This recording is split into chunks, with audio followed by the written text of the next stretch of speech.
ശ്യാമിലി, ഈ ലോകത്ത് പ്രണയിച്ച എല്ലാവരും കല്യാണം കഴിച്ച ചരിത്രമൊന്നുമില്ല. ഒരു പ്രതീക്ഷയില്ലാതെ ഒരു കാര്യത്തിന് കാത്തിരുന്ന് ജീവിതം കളയുന്നതിൽ ഒരർത്ഥമില്ല.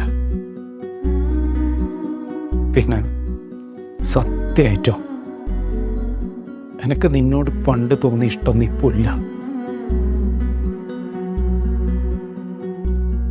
എന്നെ ഓർത്തിട്ടാ നീ വേറൊരു കല്യാണത്തിന് സമ്മതിക്കാതെങ്കിൽ അത് വേണ്ട. എനക്കൊരു പുതിയ ജീവിതമാണോ?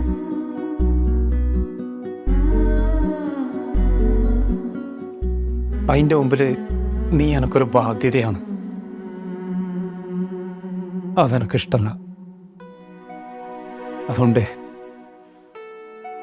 വീട്ടുകാർ പറയുന്ന പോലെ നീ വേറൊരു കല്യാണത്തിന് സമ്മതിക്കണം.